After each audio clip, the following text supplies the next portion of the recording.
Direktorat Jenderal Pendidikan Tinggi, Riset dan Teknologi Kemendikbudristek menerbitkan Surat Edaran Nomor 4 Tahun 2021 tentang penyelenggaraan pembelajaran tatap muka tahun akademik 2021. Surat itu ditandatangani oleh PLT Dirjen Dikti Nizam pada 13 September 2021 yang menyatakan perguruan tinggi bisa menggelar PTM terbatas pada semester gasal tahun akademik 2021-2022. Sejumlah tahapan harus dijalankan kampus untuk menerapkan PTM terbatas, mulai dari persiapan, pelaksanaan, hingga pemantauan. PTM terbatas dilakukan dengan melihat status PPKM yang berlaku di daerah perguruan tinggi masing-masing. Perguruan tinggi diminta agar membentuk Satgas Penanganan COVID-19 untuk menerapkan standar operasional prosedur protokol kesehatan kampus. Para pemimpin perguruan tinggi pun diminta untuk menerbitkan pedoman aktivitas kampus. Mereka juga harus memastikan tidak adanya keberatan dari orang tua mahasiswa yang mengikuti PTM terbatas. Kampus harus terus menggencarkan penerapan protokol kesehatan, diantaranya terkait sarana sanitasi area kampus, mengurangi tempat berkumpul tertutup dan menimbulkan kerumunan, memakai masker, dan menjaga jarak serta membatasi kapasitas ruangan maksimal 50%. Kemudian protokol kesehatan berikutnya, yakni memastikan mahasiswa di luar daerah dalam keadaan sehat dan telah melakukan karantina mandiri 14 hari atau tes swab. Demikian halnya dengan penyediaan ruang isolasi sementara dan dukungan tindak kedaruratan bagi sivitas akademika di kampus. Jika ditemukan kasus positif di kampus, maka pemimpin perguruan tinggi harus menghentikan sementara PTM terbatas di area terkonfirmasi COVID-19 hingga kondisi terkendali. Tim Liputan, Berita 1. Ya pemirsa, perguruan tinggi yang akan menggelar pembelajaran tatap muka terbatas di tengah pandemi COVID-19 harus melakukan sejumlah persiapan. Salah satunya dengan menerapkan protokol kesehatan yang ketat.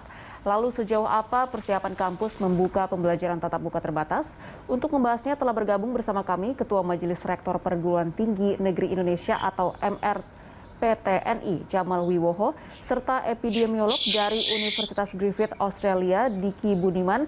Selamat siang Pak Jamal dan juga selamat sore waktu Australia untuk Pak Diki. Selamat siang Mbak Anggita. Baik. Kabar baik ya Pak Diki, Pak Jamal? Alhamdulillah, sehat. Alhamdulillah. Ini saya mau tanya ke Pak Jamal dulu sebelum ke Pak Diki. Pak Jamal, ini ada kekhawatiran yang kita hadapi terkait terjadinya learning loss selama pembelajaran secara daring. Nah ini dari Kementerian pun sudah menurunkan SKB, sudah ada instruksi untuk PTM di perguruan tinggi. Sudah seberapa siapkah kita untuk menggelar PTM di kampus?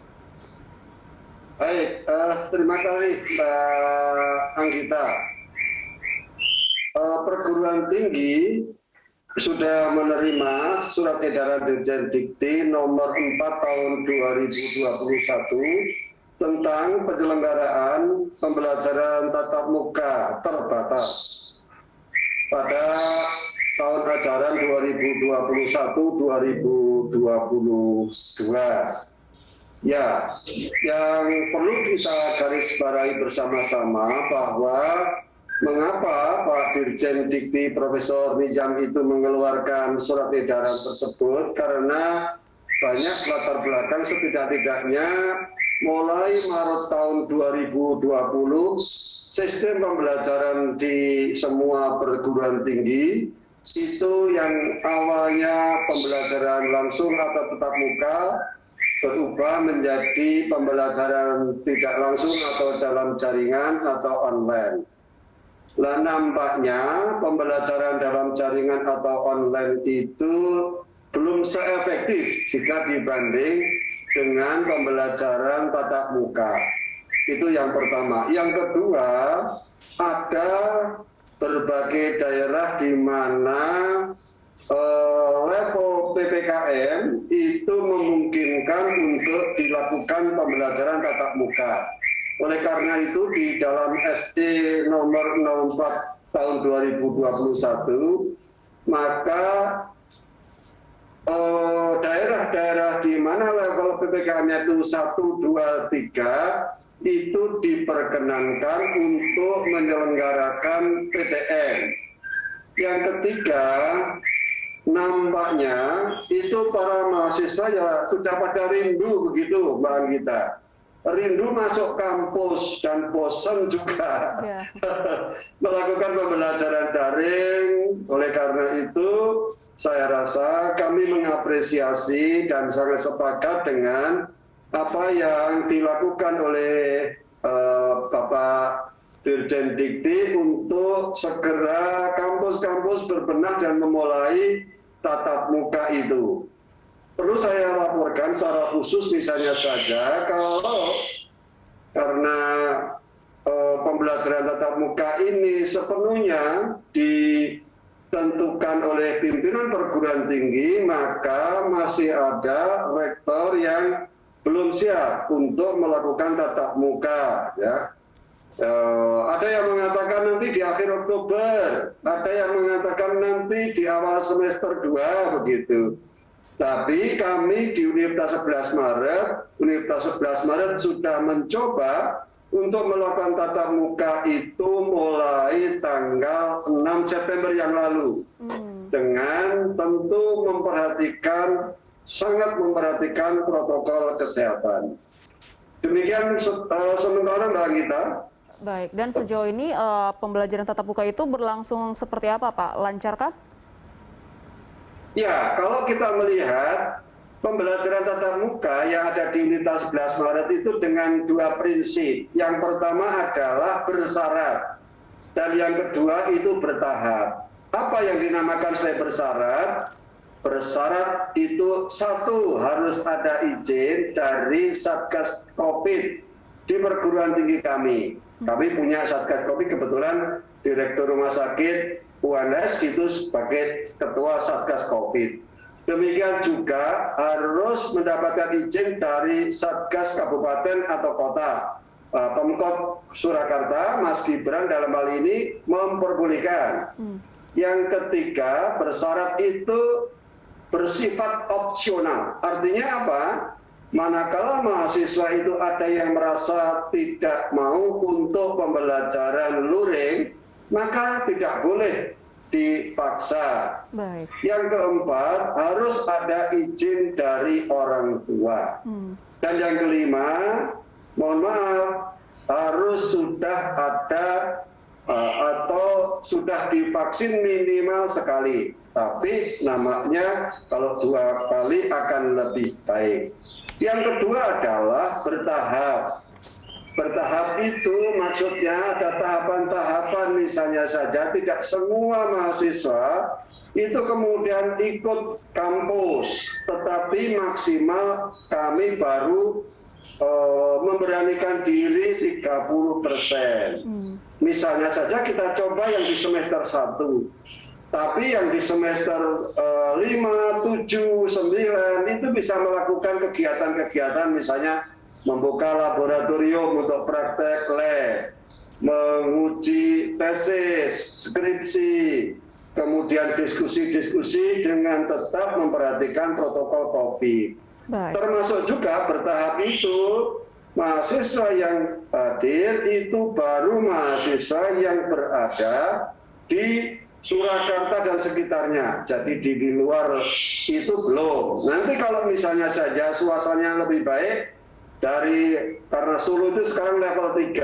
Yeah. Kalau bisa level 2 atau level 1, kita akan membuka begitu dari Solo, Jawa Tengah, dan kalau Jawa Tengah aman, itu insya Allah kita buka Indonesia. Baik. Nah, bertahap inilah yang kita kemudian selalu melakukan evaluasi atas pelaksanaan itu.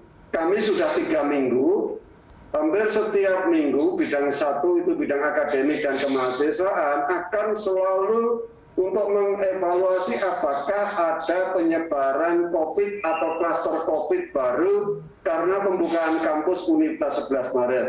Dan alhamdulillah sampai hari ini atau pelaksanaan kemarin sampai sore itu tidak ada penyebaran karena pembukaan kampus dengan pola tatap muka terbatas. Baik. Demikian Mbak Anggita. Baik, sudah berjalan 3 minggu dan sejauh ini berjalan secara lancar.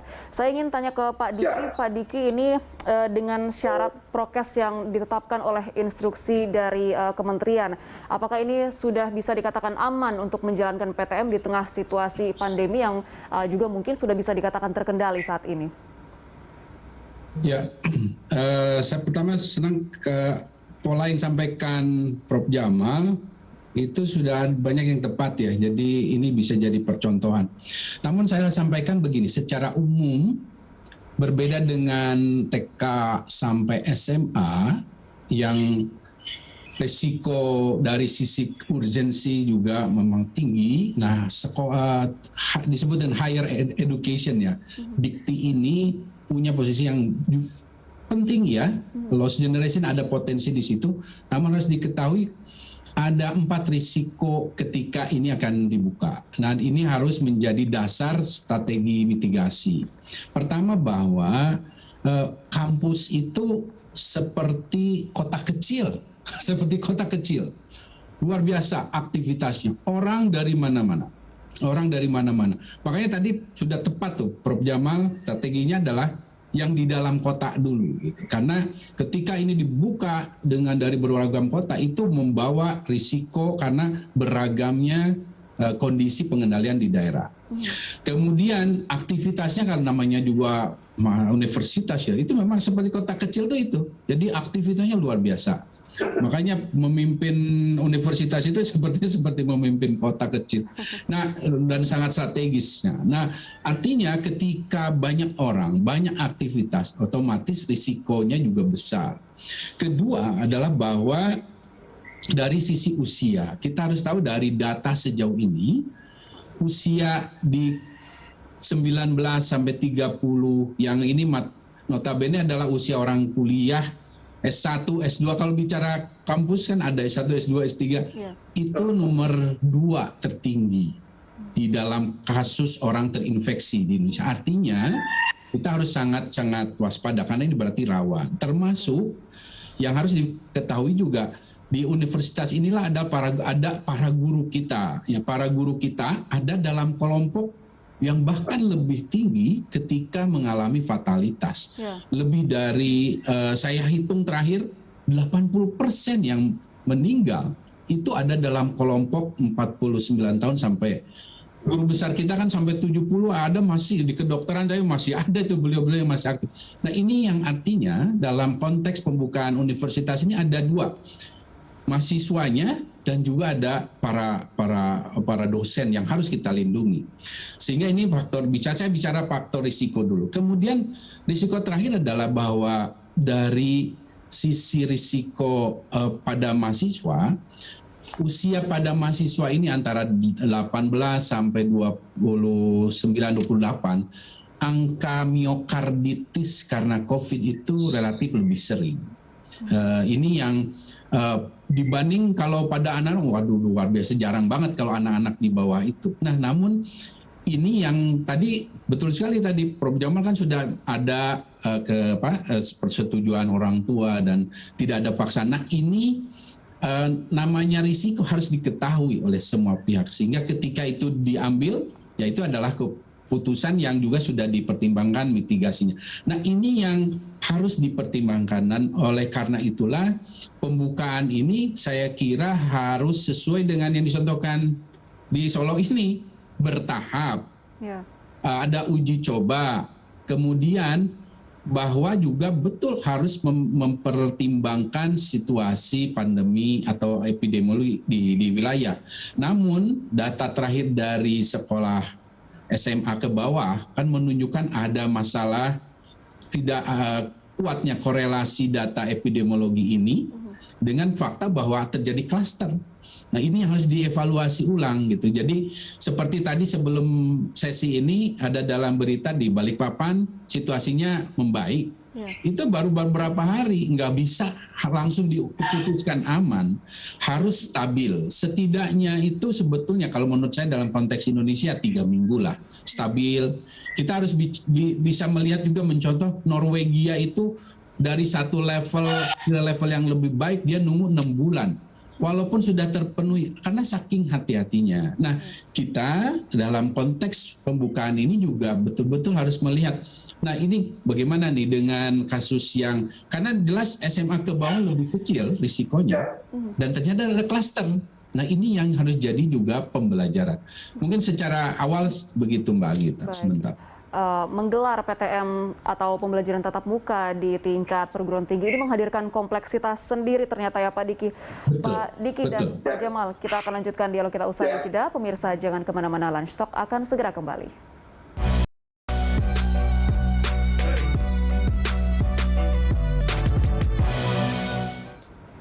Ya, kita lanjutkan dialog Lunch Talk kita. Saya ke Pak Jamal dulu. Pak Jamal, dari berita yang saya baca, ada sejumlah rektor universitas yang melapor kepada Presiden Joko Widodo, mereka belum siap untuk menggelar PTM. Ini tantangannya apa sih Pak sebenarnya yang dihadapi untuk mempersiapkan PTM di perguruan tinggi? Ya, baik. Terima kasih Mbak Anggita. Memang pada tanggal 13 September yang lalu, MRPTN itu melakukan pertemuan, artinya pertemuan Presiden dengan MRPTN di Universitas 11 Maret yang dihadiri oleh 35 rektor secara langsung di Universitas 11 Maret dan 57 rektor secara daring, karena memang karena COVID ini maka tidak mungkin kami akan mengundang rektor yang banyak, maksimal hanya 40 sampai 50 begitu, dan kita dapat jatah 35 rektor. Nah, begini, memang karena tadi sudah saya sampaikan Mbak Anggita bahwa pembukaan kampus itu salah satu persyaratannya adalah adanya izin dari Satgas COVID. Yang kedua, memang mempertimbangkan PKKM ini. Jadi kalau Satgas COVID di kampus itu juga belum, atau Satgas COVID yang ada di pemerintahan kota atau kabupaten belum mengizinkan, ya belum. Termasuk di dalamnya tentu persiapan sarana dan prasarana. Karena apa? Sangat berbeda sekali setelah kita itu membuka kampus setelah 1,5 tahun kampus tertutup itu. Misalnya saja ruang kelasnya itu sebelum dimulai harus disemprot dulu dengan disinfektan. Setelah selesai juga disemprot lagi. Setiap mata kuliah itu kira-kira kita hanya berani satu jam lah, 2 mata kuliah hanya 2 jam maksimal. Setelah itu harus segera pulang. Tidak boleh ada yang berkerumun. Ya, kita juga harus menyediakan hand sanitizer, harus menyediakan tempat cuci yang ideal, jaga jarak, dan mohon maaf, harus ada, kami siapkan misalnya saja untuk Peduli Lindungi, atau setidak-tidaknya aplikasi itu, dan yang lainnya misalnya ada cek suhu yang terus-menerus, sehingga kita bisa menjamin bahwa mahasiswa yang ikut itu benar-benar dinyatakan sehat, lingkungannya juga dinyatakan memenuhi persyaratan-persyaratan itu. Baik. Di perguruan tinggi negeri itu kan ada 122 perguruan tinggi, baik itu perguruan tinggi BLU, Satker, dan PTNBH. PTNBH yang nampaknya lebih dewasa dan lebih siap, tentu ya ada juga yang mengatakan belum siap. PTN BLU juga karena yang misalnya di luar Jawa dan sebagainya. Memang ada, dan rata-rata mengatakan untuk ini bisa minta ditangguhkan, ya bisa Oktober, bisa November, bahkan ada yang mengatakan dengan tegas pada saat itu kita berdiskusi dengan para rektor itu, ya saya baru berani nanti di semester 2, katanya begitu. Tapi alhamdulillah kami berani mencoba di Universitas 11 Maret dengan tadi bersyarat dan bertahap, dan hasilnya insya Allah baik, dan kami berprinsip kalau kita tidak berani mencoba sekarang, ala kapan lagi, kira-kira itu. Tapi mencoba itu bukan berarti hanya sekedar mencoba tadi. Tidak hanya sekedar mencoba, tetapi juga mempersiapkan, misalnya saja seluruh dosen dan karyawan kami sudah divaksin.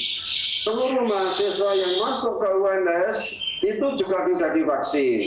Seandainya karena belum tervaksin, maka dikomunikasikan dulu dan baru divaksin. Jadi prasyarat-prasyarat inilah yang kami tetapkan secara ketat. Jangan sampai nanti seandainya kita kemudian membuka kampus dengan tergesa-gesa dan tidak menggunakan perhitungan yang tepat, itu justru kampus menjadi lahan untuk menyemai atau menebarkan perkembangan COVID-19 yang sangat berbahaya ini. Baik. Oleh karena itu, seandainya pembukaan kampus itu kemudian ada klaster baru, maka untuk sementara harus dihentikan. Dan kita harus melakukan tracing betul-betul siapa di kelas mana, di ruang mana, siapa saja, tanggal berapa, dan sebagainya. Dan saya setuju dengan Pak Diki tadi yang mengatakan jangan terlalu kita kemudian mengatakan, oh ini sudah turun, dah. Average waktunya kira-kira 3-4 minggu, Pak Diki ya.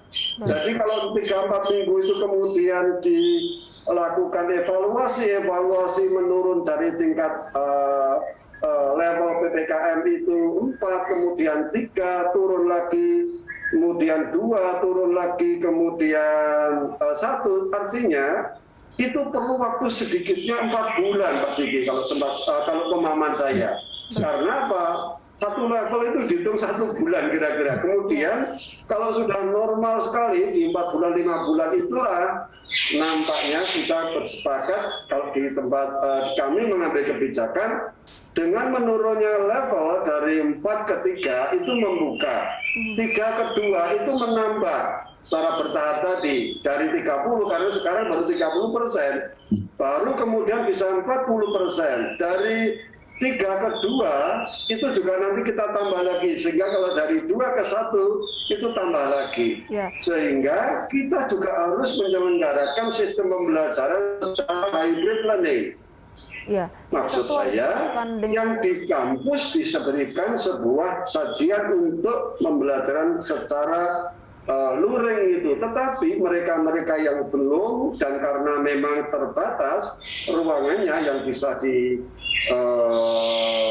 yang masuk di ruang itu, maka harus disediakan secara daring. Nah, memadukan secara luring dan daring ini kan sebuah pencapaian teknologi informasi yang mohon maaf tidak semua kampus kemudian bisa melakukan ini secara cepat. Karena apa? Karena teknologinya, karena SDM-nya, karena sarana dan prasarana yang saya rasa tidak semua kampus di Indonesia itu sama. Baik, nah Pak Jamal, itu harus dilakukan dengan penuh kehati-hatian ya dan tidak boleh terburu-buru. Nah Pak Diki, ini pembukaan kampus yang dilakukan tanpa mitigasi yang tepat tentunya akan memunculkan risiko pembentukan klaster seperti yang disebutkan Pak Jamal tadi. Ini bagaimana cara mencegahnya, Pak? Tadi sudah dicontohkan misalnya yang dilakukan di tempat Prof. Jamal ya, bahwa yang masuk pertama itu yang tahun pertama atau yang mahasiswa baru. Ini penting, selain memang mereka lebih harus diprioritaskan kan baru nih masuk dunia kampus sehingga ada pengenalan, termasuk di sini juga kan ini terbatas kapasitasnya sehingga mereka harus diprioritaskan gitu.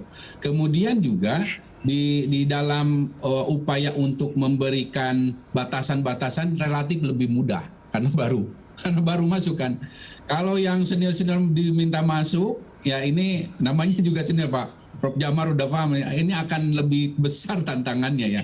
Tapi kalau yang baru ini lebih memudahkan. Ini untuk secara praktisnya. Kemudian juga tentu sekali lagi ini juga dikaitkan dengan tadi memastikan bahwa walaupun dari sisi usia memang tidak beda jauh dengan anak SMA ya dari risiko, tapi ketika pada usia yang sama berbeda situasi atau lingkungan itu risikonya meningkat gitu. Nah, ketika dia di SMA dalam usia yang masih 19, 18 misalnya, di SMA beda, itu lebih homogen.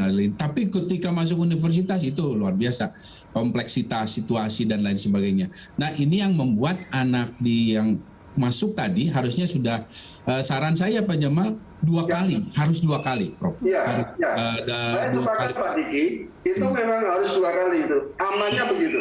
Nah ini tambahnya harus dilakukan di semua itu dengan 2 kali karena masalahnya ini masalah varian baru. Kemudian juga dosen yang terlibat memang selain bahwa sudah divaksin, sebaiknya memang dipilih yang tidak berisiko tinggi, yang nggak komorbid, yang komorbid ya sudah kita ini untuk secara daring dan lain sebagainya. Selain itu juga masalahnya adalah bahwa bicara potensi ini adalah kalau mahasiswa kita kan banyak yang kos. Nah ini di sini juga peran dari koordinasi antara kampus dengan masyarakat dan juga orang tua ini bagaimana memastikan bahwa anak-anak kita ini bisa tinggal atau bahkan kalau di sini mohon maaf sebagai contoh disarankan untuk tinggal di lingkungan kampus dulu gitu untuk yang tahun pertama gitu. Nah ini yang tentu akan bagaimanapun yang di masyarakat ini kan kita nggak bisa prediksi ya kondisi. Nah, begitu ini bisa dikondisikan relatif kita kendalikan di asrama mahasiswa dan lain sebagainya, ini yang akan sekali lagi mengecilkan.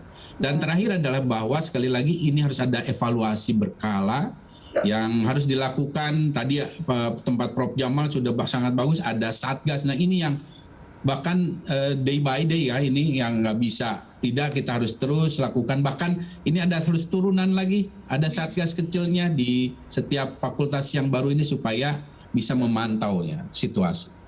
Baik, ini tidak hanya aktivitas di dalam kampus saja Pak yang menjadi pertimbangan, namun mobilitas dari sivitas akademika itu di luar wilayah kampus. Pak Diki dan juga Pak Jamal, kita akan lanjutkan dialog kita usai jeda di segmen terakhir, segmen 3 Lunch Talk. Pemirsa jangan kemana-mana, Lunch Talk akan segera kembali.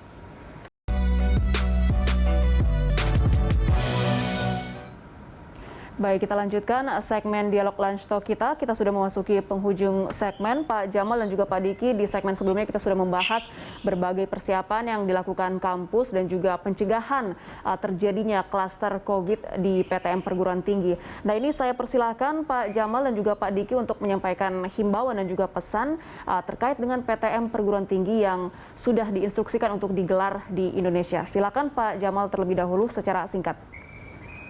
Baik, saya selaku Ketua MRPTNI menghimbau untuk mencoba para rektor agar para rektor membuka diri mengambil kebijakan-kebijakan yang berkaitan dengan PTM ini sesuai dengan Surat Edaran Dirjen Dikti nomor 04 tahun 2021 dengan tetap memperhatikan tentang